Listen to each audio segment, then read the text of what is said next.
नमस्कार, आप देख रहे हैं खबर दोपहर और मैं हूं आपके साथ विभा उपाध्याय। सबसे पहले बात लोक आस्था के महापर्व छठ की। तो महापर्व छठ को लेकर बाहर से घर आ रहे यात्रियों के लिए सिवान स्टेशन पर स्वास्थ्य विभाग की टीम अलर्ट है। रेलवे स्टेशन के दोनों मुख्य गेट पर कैंप लगाए गए हैं, जहां यात्रियों को वैक्सीनेशन के साथ साथ कोरोना जांच भी की जा रही है। रेलवे स्टेशन का जायजा लिया संवाददाता मृत्युंजय सिंह ने। लोक आस्था का महापर्व छठ को लेकर दिल्ली, महाराष्ट्र सहित तमाम जगह के लोग सिवान स्टेशन होते हुए घर जा रहे हैं। हम जानने की कोशिश करेंगे कि स्वास्थ्य विभाग कोविड को लेकर कितना अलर्ट है। आप देख सकते हैं सिवान स्टेशन पे मौजूद हूँ, जहां एक स्वास्थ्य विभाग की टीम यहां पे लगाई गई है। डीएम द्वारा निरीक्षण किया गया था और आदेश दिया गया था कि जो भी अगर यात्री आते हैं उनकी जाँच की जाए, कोविड जाँच की जाए और टीका लगाया जाए। आप देख सकते हैं यहाँ पे जो स्वास्थ्यकर्मी हैं मुस्तैद हैं, लोगों की जांच कर रहे हैं। ये जो भी यात्री आ रहे हैं यहाँ से, उनकी जांच की जा रही है। क्या जांच किया जा रहा है यहाँ? सर, कोरोना टेस्ट से जांच हो रहा है। जो बाहर से लोग दिल्ली, मुंबई, कलकत्ता से कहीं से भी आ रहे हैं, वो सिवान जंक्शन में उनका टेस्ट किया जा रहा है। वैक्सीन किया जा रहा है? नहीं, वैक्सीन अगले काउंटर पर दिया जा रहा कितने लोग पॉजिटिव आए हैं? है। अभी तक कोई नहीं आया है सर। कुछ और लोग हैं जाने के। आप क्या कर रही हैं यहाँ पे? आप क्या कर रही हैं? क्या सर, यहाँ पर टेस्ट हो रहा है। अच्छा है, स्वास्थ्य के विभाग में जो भी काम हो रहा है इन लोगों के लिए सेफ्टी के लिए हो रहा है। सेफ रहेंगे कोई भी। हाँ, सभी लोग बाहर से आ रहे हैं, इनके लिए हम ये कह सकते हैं कि आप लोग आकर टेस्ट करा सकते हैं। आप ही के लिए सही रहेगा। हाँ, जरूरी है कराना। कुछ यात्री हैं, हम जानने की कोशिश करेंगे। आप लोग कहाँ से आ रही हैं? गांधी चौक, उड़ीसा से। कहीं आने में परेशानी हुई कहीं? नहीं। जांच वगैरह हो रहा है कोविड वगैरह? हाँ, हो रहा था। यहाँ पे अब तो ये देख सकते हैं अब स्वास्थ्य महकमा पूरी तरह से अलर्ट है, चूंकि पर्व के समय में लोग लगातार सिवान स्टेशन पे बाहर से आ रहे हैं। न्यूज 18 भी अपील करते हैं कि आप जब भी अगर बाहर से आ रहे हैं तो आप अपना जांच कराएं, कोविड का जांच कराएं। अगर टीका नहीं लिए हो तो टीका की व्यवस्था किया गया है। सिवान डीएम द्वारा यहाँ एम्बुलेंस भी लगाई गई है, ताकि अगर कोई पॉजिटिव आता है तो उसको महाराजगंज या कहीं भी उसको रखा जा सके। न्यूज 18 भी अपील करते हैं कि आप भी अगर कहीं बाहर से आ रहे हैं तो अपनी जांच कराएं, सावधानी बरतें, कोविड प्रोटोकॉल का पालन करें, तभी आप और अपना परिवार को सुरक्षित रख सकते हैं। मृत्युंजय कुमार सिंह, न्यूज 18 सिवान। कटिहार में कई महत्वपूर्ण छठ घाटों का इलाका रेलवे ट्रैक से जुड़ा हुआ है और ऐसे में इन घाटों तक पहुंचने के लिए कोई वैकल्पिक रास्ता भी नहीं है। छठ व्रतियों को खतरों से खेलते हुए इन घाटों तक पहुंचना होता है। स्थिति का जायजा लिया संवाददाता सुब्रत गुहा ने। महापर्व छठ को लेकर पूरे बिहार में तैयारी जोरों पर है। इस बीच कटिहार का एक नज़ारा दिखा रहे हैं। यह कटिहार के प्रसिद्ध धूपघट्टा है, लेकिन यहाँ एक बड़ी परेशानी है कि कटिहार के महत्वपूर्ण रेलवे ट्रैक इसी इलाके से होकर गुजरता है। इसीलिए महापर्व के दिन अर्घदान को लेकर बड़ी संख्या में भक्त इस घाट में पहुँचते हैं और एक डर सा बना हुआ रहता है। कमेटी मेंबर हमारे साथ है और इसके लिए क्या क्या व्यवस्था हुआ है और हर साल रेलवे प्रशासन और सिविल प्रशासन की तरफ से क्या व्यवस्था होता है, आइए कमेटी के अध्यक्ष और तमाम मेंबर हैं उन लोग से समझने की कोशिश करते हैं। धूपघट्टा में रेलवे ट्रैक एक बड़ा समस्या है और बड़ी संख्या में लोग, क्या व्यवस्था होता है हर साल जी? इसके लिए रेलवे प्रशासन हम लोग उसको लेटर देते हैं, पूरे प्रशासन को, जीआरपीएफ को, रेलवे को दे करके उनसे लेटर और पूरा सहयोग उन लोग करते हैं। रेलवे की तरफ से पूरा सहयोग जो डिपार्ट का है, डिपार्ट के आकर के यहाँ पे वो लोग खड़ा रहते हैं और हम लोग कमेटी के पूरा टीम हम लोग भी खड़े रहते हैं। क्या व्यवस्था और क्या उम्मीद करें? रेलवे क्या व्यवस्था होता है, आप लोग क्या व्यवस्था करते हैं? रेलवे में हम लोग माननीय कटिहार रेल प्रबंधक डीआरएम साहब को एक लेटर देते हैं, जो सारा असुविधा को देखने के लिए कि जो सुविधा प्रदान करे। लेकिन हम लोग हर साल एक सुविधा की मांग करते हैं कि इस घाट का एक अच्छा सा बनाने के लिए, सौंदर्यकरण के लिए एक रेलवे का ठोस कदम उठाना चाहिए कि आस्था का पर्व पूरा वर्ल्ड में, पूरा भारत में प्रसिद्ध है छठ की पर्व। कितना डर बना हुआ रहता है? डर हमेशा बना रहता है। यदि कमेटी के लोग नहीं रहे प्रेजेंट ट्रैक पर और जीआरपी नहीं रहे तो घटना घाट छठ पूजा के दिन भी हो जाएगी। तो निश्चित तौर पर ये एक बड़ी समस्या है और इसको लेकर रेल प्रशासन अलर्ट तो रहता ही है, लेकिन लोग और कमेटी मेंबर चाहते हैं कि इसका एक स्थायी निदान हो और इस घाट को सौंदर्यीकरण के साथ साथ इसका जो एक सड़क है वो बने, ताकि ये महत्वपूर्ण घाट में छठ जैसा महापर्व शांतिपूर्ण और सुरक्षित ढंग से मनाया जा सके। सुब्रत, न्यूज 18 कटिहार। मधुबनी में छठ पूजा को लेकर तालाबों के किनारे नगर निगम ने खास तैयारी की है। यहां तक कि नगर निगम के तालाब के किनारे करीब 7 लाख की लागत से नए घाट का निर्माण भी जोर शोर से जारी है। बताया जा रहा है कि बिहार सरकार की परिवहन मंत्री भी यहां छठ करती रही हैं और इसलिए यहां की तैयारियों पर निगम के अधिकारियों का खास ध्यान है। वहीं दूसरी ओर छठ की तैयारियों के बीच नगर निगम के 84 कर्मियों में मायूसी देखी जा रही है। बताया जा रहा है कि राशि के अभाव में निगम के 84 कर्मियों को पिछले 16 महीने से वेतन नहीं मिला है। निगम के हताश और निराश सफाई कर्मी से बातचीत की हमारे संवाददाता अमित रंजन ने।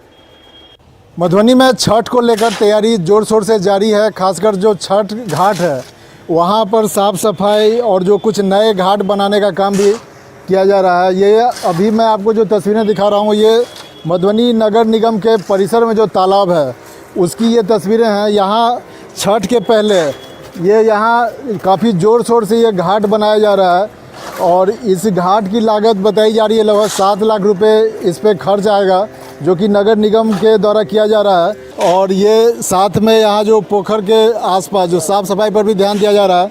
लेकिन यहाँ नगर निगम के जो कर्मी हैं, जो बताया जा रहा है कि नगर निगम में लगभग 84 कर्मी ऐसे हैं जिन्हें पिछले 16 महीने से वेतन नहीं मिला है।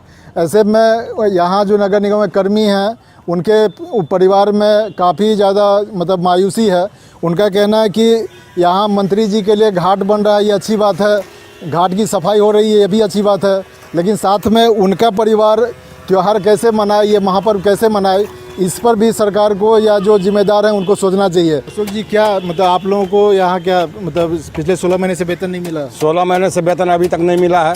मतलब आप यहाँ नगर निगम के स्टाफ? नगर निगम के हम सफाई कर्मी हैं। अच्छा, तो क्या क्या बोला जाता है आप लोगों को वेतन के लिए? बोलता है कि पैसा वहाँ से आएंगे, भेजेंगे पटना से, तब पैसा हम लोग को दिया जाएगा। मतलब 16 महीने से यही बताया जा रहा है आप लोगों को। तो फिर घर का खर्च कैसे चल रहा है? अब यहाँ पर हम 10% पर लेकर के घर परिवार चला रहे हैं। आपके ही क्षेत्र में ये तालाब है, यहाँ ये घाट बन रहा है, काफ़ी तैयारी हो रही है, अच्छी बात है। लेकिन कुछ स्टाफ जो नगर निगम के हैं उनका बताया जा रहा है कि 84 स्टाफ का पिछले 16 महीने से वेतन नहीं आया है। तो क्या मतलब इसको लेकर के यहाँ कुछ बात हुई है दफ्तर में? क्या आप लोग स्थानीय जनप्रतिनिधि हैं? यहाँ दफ्तर में हमेशा इन लोग को बताया जा रहा है कि पैसा की तरह ये ऐसा होता है कि पैसा नहीं है और यहाँ के कर्मी समय पर टैक्स वसूली या जो वसूली करना वो वसूली कर नहीं पाते हैं, जिस कारण पैसा का अभाव रहता है। और अभी एक नगर परिषद तालाब पे छठ के लिए एक घाट का निर्माण कराया जा रहा है आनन फानन में। क्यों भाई? तो यहाँ मंत्री जी छठ करेंगे। ये यहाँ जो स्थानीय जनप्रतिनिधि हैं, जो निगम के कर्मी हैं, उनमें उनके परिवार में काफ़ी मायूसी है। लोगों का कहना है कि घाट बन रहा है, ये अच्छी बात है, निगम अगर साफ़ सफाई पर ध्यान दे रहा है ये भी अच्छी बात है, लेकिन साथ में जो यहाँ के स्टाफ हैं जिन्हें 16 महीने से वेतन नहीं मिला है, उनके परिवार के लिए भी उनका त्यौहार कैसे मनेगा, वो छठ कैसे मनाएंगे, इस पर भी नगर निगम के अधिकारियों को ध्यान देना चाहिए। अमित रंजन, न्यूज़ 18 मधुबनी। अररिया की परमान नदी में बाढ़ का पानी घटने के बाद इस बार लोग यहां छठ मनाएंगे। स्थानीय लोग घाट के निर्माण में जोर शोर से लगे हुए हैं। घाट के निर्माण में लगे लोगों का कहना है कि प्रशासन ने लाइट और सुरक्षा के इंतजाम तो किए हैं, लेकिन घाट तक पहुंच पथ को दुरुस्त करने की भी जरूरत है ताकि घाट तक आसानी से पहुंचा जा सके। अररिया के परमान नदी छठ घाट का जायजा लिया संवाददाता सतीश कुमार ने।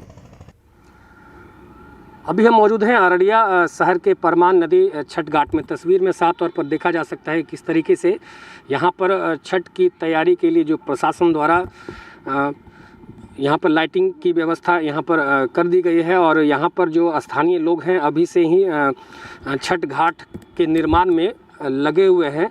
हम बता दें कि अररिया शहर का यह काफ़ी ऐतिहासिक और पौराणिक मान्यताओं से परिपूर्ण यह नदी रहा है और यहाँ पर छठ घाट जो है उसकी तैयारी में लोग स्थानीय लोग लगे हुए हैं। उनसे सीधे जानते हैं कि आखिर इस बार क्या व्यवस्था है और कितना एक्साइटमेंट है इसको लेकर, बताइए। मैं अमित कुमार झा अररिया वार्ड नंबर 13 का निवासी हूँ।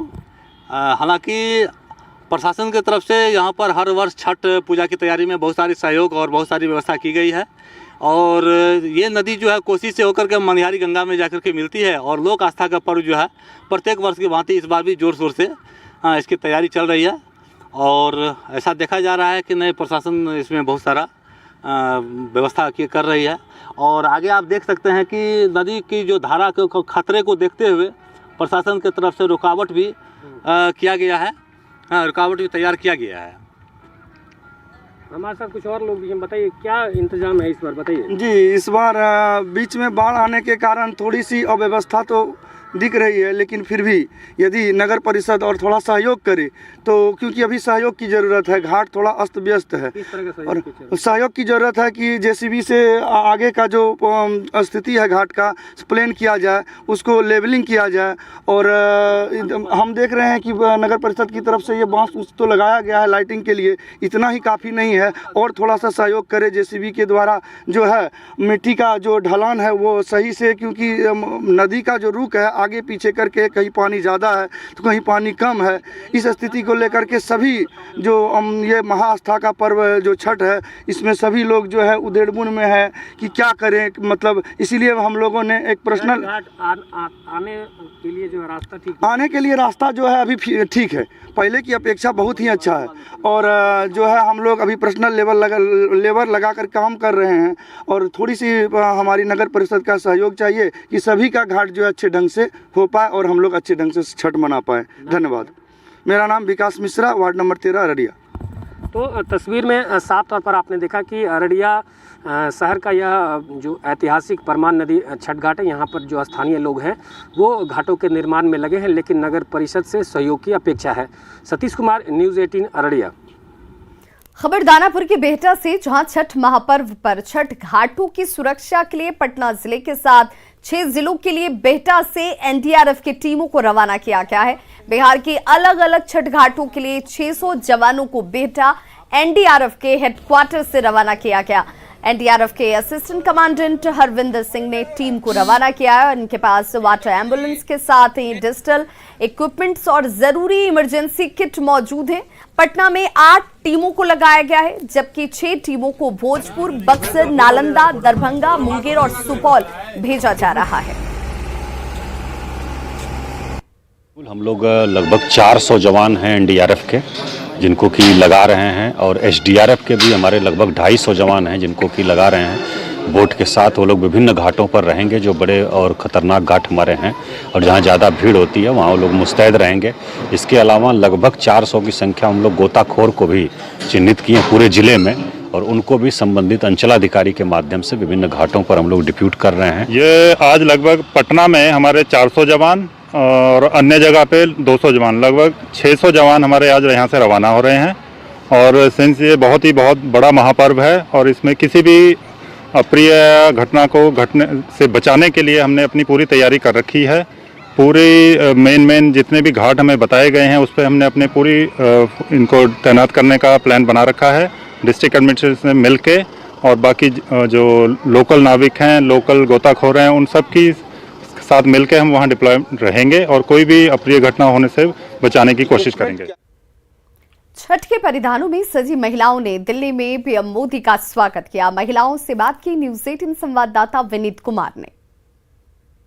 पीएम नरेंद्र मोदी के स्वागत के लिए यहाँ पर छठ के प्रधान में महिलाएं जो पहुंची हुई थी, उन्होंने पीएम नरेंद्र मोदी का स्वागत किया। यहाँ पर आप देख सकती हैं कि यहाँ पर कुछ महिलाएं हैं, उनसे हम बात करेंगे। छठ की गीत जो है वो यहाँ पर गा रही हैं। आदित्य होई ना सहाय वासुरु जाके उगेला गरिया, आदित्य होई ना सहाय, आदित्य होई ना सहाय। यहाँ पर हम और कुछ महिलाओं से सुनेंगे, छठ के गीत को सुनेंगे। प्रधानमंत्री का आपने स्वागत किया, क्या कुछ बात हुई, कुछ कहा आपने? जी, उनसे हमने यही कहा कि आपके जैसे यशस्वी प्रधानमंत्री की ही जरूरत इस देश को थी। आज उन्होंने हर देश के अपने विदेशों में भी जाकर उन्होंने सबको अपना बनाया और अपना झंडा फहराया है। उनके जैसे प्रधानमंत्री पाकर हम धन्य हो गए, हमारा भाग्य धन्य हो गया। इसमें उगते हुए सूर्य की भी पूजा की जाती है और डूबते हुए सूर्य को भी खुशी खुशी विदा करके उन्हें अर्घ देकर विदा की जाती है, और उगते हुए सूर्य को भी दूध का अर्घ देकर उनका स्वागत किया जाता है। ये सारे फल हम लोग डाली में रखते हैं, जैसे ये अदरक है, हल्दी, केला, गन्ना, सिंगाड़े और नारियल, ये सब। और छठ गीत हमारे लिए कुछ गा कर सुना देंगे? जी, कॉपी कॉपी बोलिले छठिया माँ सुनिए सेवक लोग सुनिए सेवक ए मोरा घाटे दुभिया उपज गईले मकरी बासेर ले मकरी बासेर ए हंसी हंसी बोलिले सेवक लोग सुनिए छठिया मैया सुनिए छठिया ए रौरा घाटे दुभिया छिलाई देबो मकरी बाहरी देबो मकरी बाहरी दे ए रौरा घाटे चंदना छिड़की देबो दूधवे अर्घ देबो। और ब्रेक पर जाने से पहले जानते हैं चल रहे आईसीसी T20 वर्ल्ड कप के कल के मैच का हाल।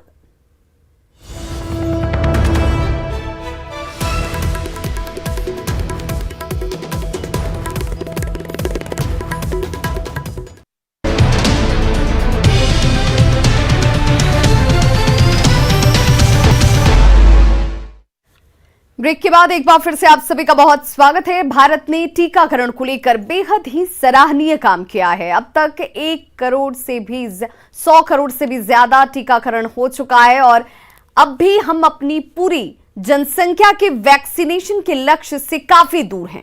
जहां टीकाकरण को लेकर अब लोग ज्यादा जागरूक हैं, वहीं अब भी डर और झिझक देखी जा सकती है।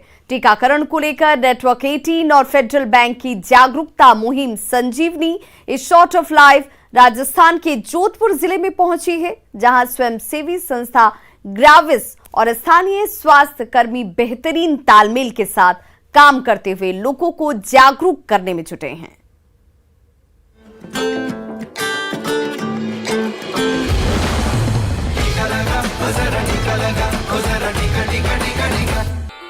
नैनू देवी मृदुभाषी और बेहद ही शर्मीली 20 साल की नैनू अपनी सास के सामने बेहद ही कम बोलती हैं। 6 महीने की गर्भवती महिला ने टीका लगवाने से मना कर दिया और आखिरकार उन्होंने इसकी वजह हमें बताई। कोविड के बारे में आप तो जानते ही हो कि कोरोना क्या है, जानते तो हो। बीमारी होती थे, टीका क्यों लगाओ? डर डर क्यों लगे? नहीं लगाया, मन डर नहीं लगे। किस चीज का डर लगता है आपको? बुखार आने का? बुखार ऐसे ही आ जाता, आप क्या करोगे? आप है ना गर्भवती हो तो आपके पेट में 2 जान है, एक बच्चे की और एक अपनी, तो आपको तो जरूर टीका लगाना है, क्योंकि आपको संतुलित भोजन के साथ साथ टीकों के साथ साथ आपको कोविड का भी टीका जरूर लगाना है। राजस्थान के रेगिस्तान वाले इस जिले में एक ग्रामीण विकास विज्ञान समिति नाम का एनजीओ टीकाकरण को लेकर जागरूकता फैलाने का काम कर रहा है। मैं आपको समझाया, आप टीका लेंगे अभी? ठीक। कुछ घरों के फासले पर रहने वाली इंदिरा देवी ने भी टीका नहीं लगवाया। उनका मानना है कि घरेलू नुस्खे कोविड-19 के इलाज के लिए काफी होते हैं। तो आप घरेलू उपचार बताइए हमें। बकरे का मीट खाता हूँ, हाँ। सब्जी बना के खाता हूँ, हाँ। और जिम लेता हूँ, हाँ। और उसके बाद के मैं रजाई ओढ़ के सो जाता हूँ, हाँ। उसके बाद में पसीना होता है, हाँ। जाता। इससे करना सही हो जाएगा? आपको विश्वास है कि इससे हम ठीक हो जाएंगे? इसके ठीक नहीं है तो ठीक कैसे रहेंगे? अच्छा, पहले आप अपना ये घरेलू उपचार करोगे? हाँ। एनजीओ के सदस्य ने इंदिरा को टीका लगवाने के लिए मना लिया। उन्हें समझाया गया कि कोविड-19 एक नई बीमारी है और इस पर कोई भी नुस्खा काम नहीं करता। इसके बाद इंदिरा को तुरंत ही टीकाकरण केंद्र ले जाया गया। इन लोगों को समझाना भी जरूरी है और बातचीत करने भी जरूरी है। हमेशा यही प्रयास रहता है ग्राविस के कार्यकर्ताओं का कि लोगों को तक ये वैक्सीनेशन सुविधा पहुंचे और लोग इसका फायदा लें।